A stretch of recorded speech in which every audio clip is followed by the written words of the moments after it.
Hello दोस्तों, आज हम फिर से आ गए हैं एक नई वीडियो के साथ में एक नए चैप्टर को लेकर।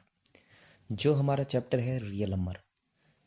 इसके मोस्ट इम्पॉर्टेंट क्वेश्चन है सपोर्ट मटेरियल के, जो अपकमिंग बोर्ड एग्जाम में आने का मोस्ट प्रोबेबल चांस है। पहला क्वेश्चन आपके सामने जो है वो है the product of HCF and LCM of the smallest prime number and the smallest composite number. सबसे छोटे प्राइम नंबर और सबसे छोटे कंपोजिट नंबर का प्रोडक्ट क्या होगा। ठीक है, the product of HCF and LCM of the smallest prime number and smallest composite number. इन दोनों नंबरों का पहले तो स्मॉलेस्ट आपका नंबर क्या होता है, लाइक स्मॉलेस्ट प्राइम नंबर वो होता है, सबसे छोटा प्राइम होता है 2, और स्मॉलेस्ट कंपोजिट नंबर होता है पहला, वो होता है 4। इन दोनों का HCF और LCM का प्रोडक्ट निकालना है। सबसे पहले इनका LCM फाइंड कर लेते हैं।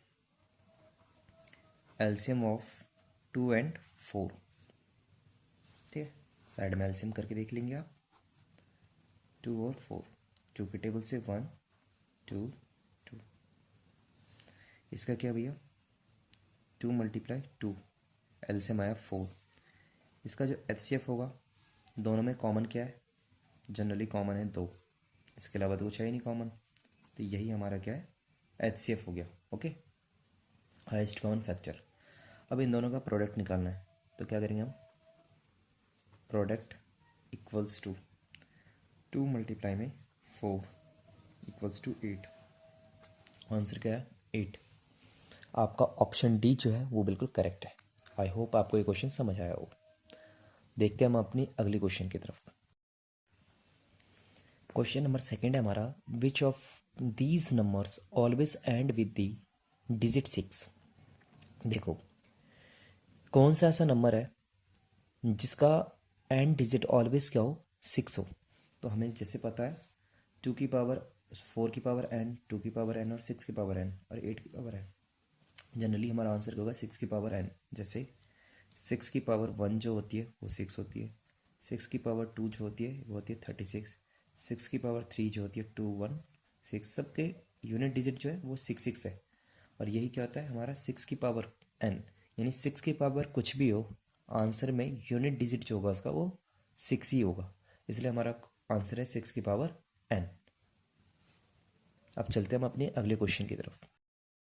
हमारा क्वेश्चन है ऑल डेसिमल नंबर्स आर।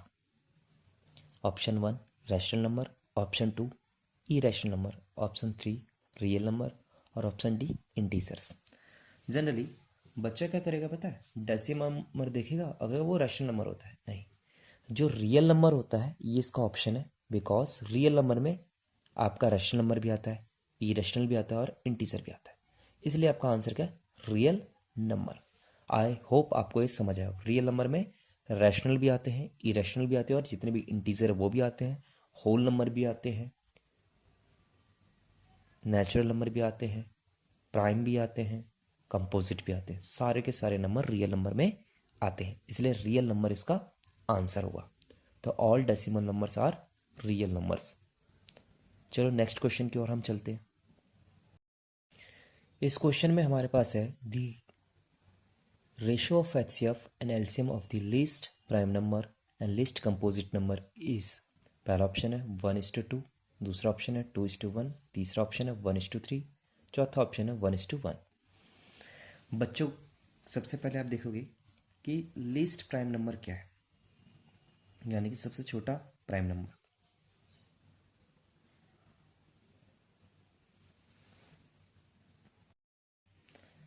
सबसे छोटा प्राइम नंबर क्या है,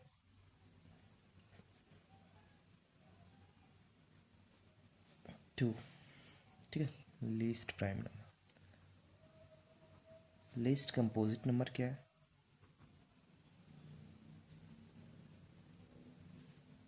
वो है आपका 4। HCF क्या होगा दोनों का, 2। LCM क्या होगा दोनों का, 4। ओके, तो इस क्वेश्चन में इनका रेशियो निकालना है। तो रेशियो कैसे फाइंड होता है, न्यूमिनेटर बाय डिनोमिनेटर, 2/4, 1:2। तो ऑप्शन नंबर फर्स्ट हमारा ठीक है। ओके, आई होप आपको ये समझ आया हो। हम अगले क्वेश्चन की तरफ चलते हैं। क्वेश्चन फिफ्थ है हमारा, if the LCM of two numbers is 3600, then which of the followings can not be their HCF. कौन से नंबर इसके एचसीएफ नहीं होंगे? अगर दो नंबर का एलसीएम अगर कितना है 3600, तो इसमें से कौन सा ऐसा नंबर है जो इसका एचसीएफ नहीं होगा? जनरली जब भी ऐसा क्वेश्चन होगा तो आप क्वेश्चन का फैक्टर कर लेंगे। ओके, हम इसका फैक्टर करते हैं 2 के टेबल से। कितना आएगा? फिर 2 के टेबल से जनरली, फिर 2 के टेबल से, देन 2 के टेबल से,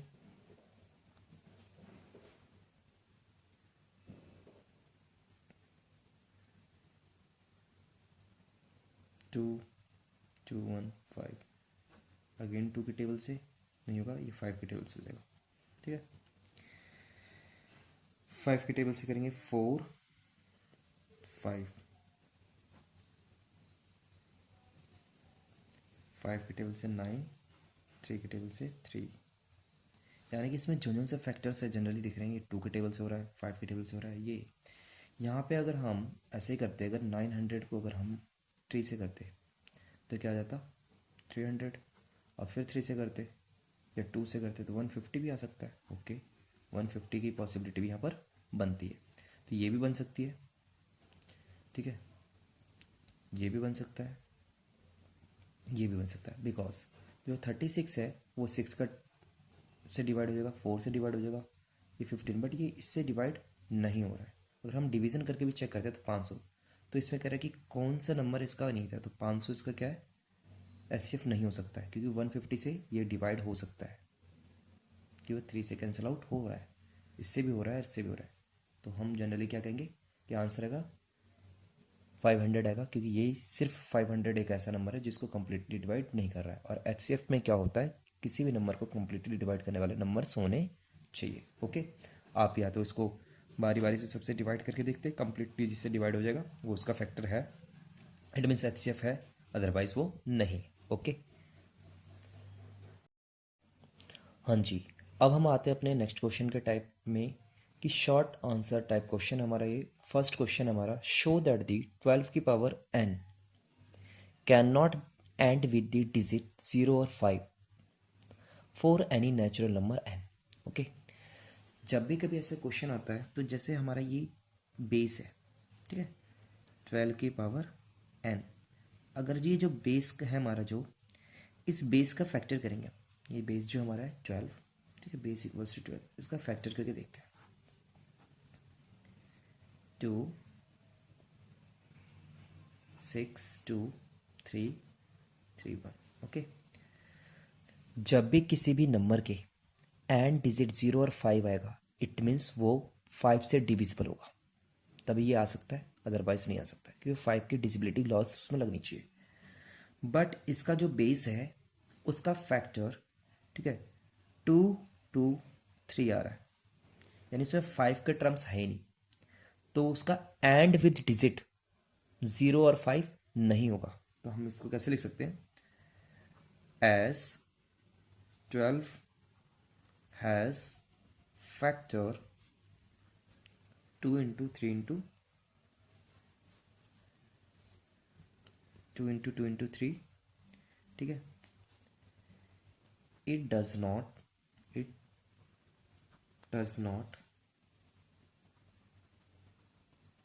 ठीक है,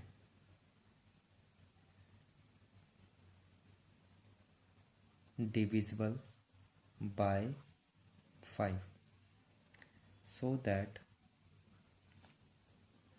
12 की power n will never end with 0 और 5। ऑलवेज चेक आपको ये करना है, जब भी ऐसे क्वेश्चन है आपको पहले बेस चेक करना है, ठीक है। अगर वो एंड विद 0 होता तो उसका टर्म क्या होना चाहिए? अगर एंड विद 2 की पावर m मल्टीप्लाई में 5 की पावर n, इस टर्म में होना चाहिए, तभी वो क्या हो सकता है, एंड विथ जीरो हो सकता है। बट एंड विथ जब जीरो नहीं है तो ओनली क्या होना चाहिए, 5 की पावर n, यानी कि उसमें एक टर्म क्या होना चाहिए आपका, 5 आना चाहिए, तभी हम बता सकते हैं कि उसमें ये। अगर अदर अदर प्राइम नंबर्स आ जाएंगे तो कभी भी जीरो एंड नहीं होगा और 5 से वो डिविजिबल नहीं होगा। ओके, चलते हैं हम अपने नेक्स्ट क्वेश्चन की तरफ। जनरली क्वेश्चन 2 हमारा कह रहा है, what is the smallest number by which √5 minus √3 is to be multiply to make it a rational number, also find the number to obtained. देखो, जब भी ऐसा क्वेश्चन है, कोई इरेशनल नंबर का टर्म है, ये इरेशनल का नंबर का टर्म है, कह रहे इस नंबर से ऐसे कौन से नंबर को मल्टीप्लाई किया जाए जिस नंबर से मल्टीप्लाई करने के बाद ये पूरा नंबर रैशनल बन जाए। तो हम क्या करेंगे, ईजली सेम नंबर लेंगे, बस अगर यहाँ माइनस है तो यहाँ प्लस, और यहाँ प्लस है तो यहाँ माइनस हो जाएगा। इस तरीके से हम करेंगे, क्योंकि फॉर्मूला होता है हमारा a माइनस बी और a प्लस बी, आंसर होता है हमारा a² माइनस b²। तो यहाँ पे क्या आ जाएगा, √5 का स्क्वायर माइनस √3 का स्क्वायर, तो क्या आ जाएगा, 5 माइनस 3, वो नंबर आया 3, और ये मल्टीप्लायर आया, ये मल्टीप्लायर, वो नंबर भी फाइंड करना था, कह रहा also find the number so obtained, तो आंसर आएगा 2। ओके, बहुत आसान क्वेश्चन था, बहुत मुश्किल नहीं था। हाँ जी, हमारा नेक्स्ट क्वेश्चन है, find one rational number and one irrational number between the √2 and √5। Okay, पहले तो ना √2 की वैल्यू क्या होती है डेसिमल फॉर्म में, अगर आप एक्सप्रेस करोगे तो अप्रॉक्सीमेटली वैल्यू होती है 1.41 के अराउंड, ठीक है। और √5 की जो वैल्यू होती है वो ऑलमोस्ट 2.4 या 5 के अराउंड चलता है। ओके, तो ये हमारी वैल्यूज है, हमको एक रैशनल नंबर लिखना है, एक रैशनल नंबर लिखना है, तो हम लिख सकते हैं 1.5 लिख सकते हैं, इनके बीच में 1.5 आता है। अब 1.5 को हम क्या कर सकते हैं, p/q के फॉर्म में भी लिख सकते हैं, तो ये हमारा क्या हो गया, p/q के फॉर्म में हो गया, एक आंसर ही आ गया। ओके, अब इसमें इरेशनल नंबर लिखना है,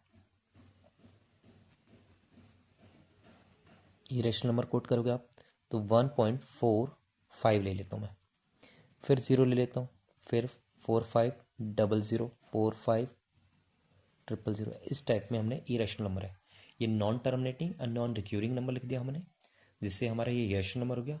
इसे हमने रैशनल नंबर लिखा है, इनके बीच में लिखा है। ओके, ये इसको हम बाद में 15/10 के फॉर्म में शो कर दिए, यानी p/q के फॉर्म में ये शो हो गया। तो यही आपका आंसर है, बहुत ईजी है, इसका आंसर बच्चे कुछ और भी ले सकते हैं, कुछ और भी ले सकते हैं, ठीक है। नेक्स्ट क्वेश्चन हमारा, if HCF of 144 and 180 is expressed in the forms 13m minus 3, find the value of m। Okay, तो इस नंबर और इस नंबर का जो HCF है उसको इन्होंने इस टर्म में शो करा है, ठीक है। तो आपको बताना है कि आंसर क्या होगा। पहले इन दोनों नंबर का हम क्या कर लें, HCF निकालेंगे। तो सबसे पहले फर्स्टली HCF हम ना प्राइम फैक्टराइजेशन मेथड से निकालते हैं, दोनों नंबरों का अलग अलग क्या कर लेते हैं, एलसीएम कर लेते हैं।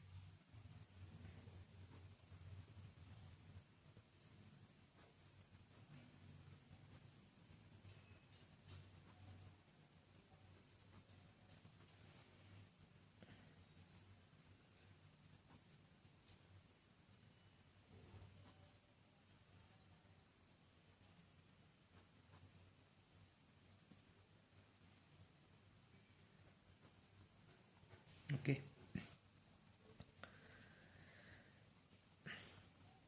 LCM of 144, 2 multiply 2 multiply 2 multiply 2 into 3 multiply 3। अगला नंबर हमारा एलसीएम हमने लिया 180 का, 2 मल्टीप्लाई 2 मल्टीप्लाई 3 मल्टीप्लाई 3 मल्टीप्लाई 5। तो HCF क्या होगा, जो दोनों में कॉमन है, ये दो इसमें भी है, ये दो इसमें भी है, ये पेयर ऑफ 3 इसमें भी है, ये पेयर ऑफ 3 इसमें भी। तो HCF होगा हमारा 2 इंटू 2 इंटू 3 इंटू 3, 2 2 ज़ा 4, 4 3 ज़ा 12, 12 12 इंटू 3 36। ओके, और हमारा HCF को हमने इस टर्म में एक्सप्रेस भी कर रखा है, तो HCF की जगह हम लिख सकते हैं 13m माइनस 3 इक्वल्स टू 36। तो तो 36 प्लस में 3 13m आए 39। 13 मल्टीप्लाई में इधर डिवाइड हो जाएगा, m की वैल्यू आपकी 3 आ जाएगी। ओके, m इक्वल्स टू 3, ये आपका आंसर है। आई होप ये आपको समझ आया हो। बहुत इजी क्वेश्चन है, इस टाइप के क्वेश्चन को करना मुश्किल नहीं होता है। ये 1 या 2 मार्क्स में ही क्वेश्चन अपेयर होंगे। हाँ जी, हमारा नेक्स्ट क्वेश्चन है फाइंड द वैल्यू ऑफ -1 की पावर n प्लस -1 की पावर 2n प्लस -1 की पावर 2n प्लस 1 प्लस -1 की power 4n plus 2 where n is n positive odd integers. Okay, इसकी वैल्यू फाइंड करनी है। जो n है आपका एक ऑड नंबर है। ओके, किसी भी ऑड नंबर के अंदर में किसी भी इवन नंबर से मल्टीप्लाई करने पर वो इवन हो जाता है, ये हमें पता है। सो -1 है, अगर इसकी पावर अगर 1 होता तो आंसर क्या आता, -1 आता। अगर इसमें अगर 3 होता तो भी -1 आता। यानी कि -1 की पावर कोई ऑड हो तो आंसर नेगेटिव में ही आएगा। ओके, तो यहाँ पे हमारा क्या है, 1 की पावर -n है तो आंसर आएगा -1। बट जैसे ही क्या होता है, किसी भी -1 की पावर पे और कोई इवन नंबर आ जाए, अगर 2 से मल्टीप्लाई हुआ तो इवन हो गया, तो उसका आंसर +1 हो जाएगा। अब फिर से अगर हम देखें तो 2n में अगर 1 ऐड होगा फिर ये ऑड हो जाएगा तो आंसर नेगेटिव हो जाएगा। -1 के ऊपर में 4n प्लस 2 हो जाए देन ये फिर से इवन हो गया तो इसका आंसर +1 हो जाएगा, ये भी +1 हो जाएगा। इन सब का आंसर बताना मुझे क्या है, तो इसकी जगह -1 +1 -1 +1 सॉल्व करने पे आंसर आएगा 0। आंसर है 0। मतलब इतना सा क्वेश्चन है, 2 मार्क्स के लिए अपेयर होगा। अगला क्वेश्चन है आपका, 2 tankers contain 850 litre and 680 litre of petrol respectively. Find the maximum capacity of the, देखो क्या बोल दिया यहाँ पे, maximum capacity okay of the container which can be measure the petrol of the either tanker is exact number of times.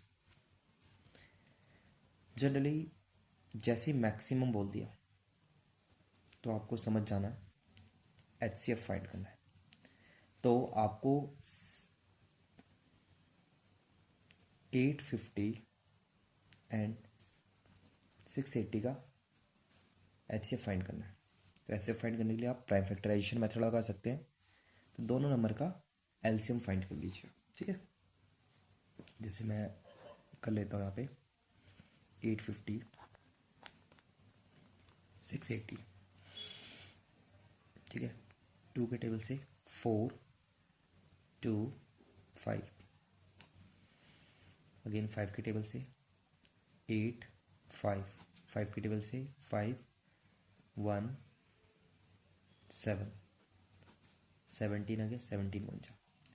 इसको भी हम करते हैं 2 के टेबल से 3 4 0, 2 के टेबल से 1 7 0, 2 के टेबल से 8 5 85, अगेन 5 के टेबल से 1 और 7, 7 के टेबल 17 के टेबल से ये। तो HCF देखेंगे हम क्या आएगा। देखो 2 इसमें भी है, 2 इसमें भी है, 5 इसमें भी है, एक 5 इसमें भी है, एक 17 इसमें भी, एक 17 इसमें भी है। तो HCF हमारा आएगा 2 × 5 × 17। जो दोनों में होता है वही हमारा HCF होगा। तो क्या आएगा ये हमारा 10 × 17 170। क्या आएगा आंसर हमारा 170, हमारा 170 हमारा आंसर होगा, वो भी लीटर में। ओके, यही आपका आंसर है। इतना आसान क्वेश्चन ये 2 मार्क्स के लिए अपेयर होगा। ओके, मैक्सिमम हो, लार्ज हो, लॉन्ग हो, हाई हो तो HCF, ठीक है। मिनिमम हो, शॉर्ट्स हो, छोटा हो, स्मॉल हो, ठीक है, तो आपका LCM फाइंड होता है। आई होप आपको ये समझ आ गया हो। इसका सेकंड पार्ट के लिए आप हमारे को अगली वीडियो में देखेंगे, इसका सेकंड पार्ट भी आएगा। ये छोटे से क्वेश्चन है, 2 और 1 मार्क्स के क्वेश्चन मैंने आपको इस वीडियो में करवाया है। आई होप आपको ये समझ आया हो। बहुत ईजी है ये चैप्टर, आप हमारे साथ बने रहें और आपके बोर्ड के एग्ज़ाम की तैयारी हम ऐसे करेंगे। कोई क्वेश्चन आपको समझ नहीं आता है जैसे, तो आप हमें कमेंट करें कि सर ये क्वेश्चन समझ नहीं आया, भैया ये क्वेश्चन समझ नहीं आया, उस क्वेश्चन को करवाने के लिए हम आपके पास दोबारा वीडियो बना देंगे आपके लिए, ठीक है। इवन दैट कमेंट में आप हमें बताएं ये क्वेश्चन इस नंबर पे क्वेश्चन था, नहीं आया समझ। आई होप आपको समझ आया हो मेरी बात। अगर आपको हमारी वीडियो अच्छी लगी तो आप इसे शेयर करें और अपने दोस्तों को भी हेल्प करें। आई होप आपको मेरी बात समझ आ रही होगी। Thank you and have a nice day.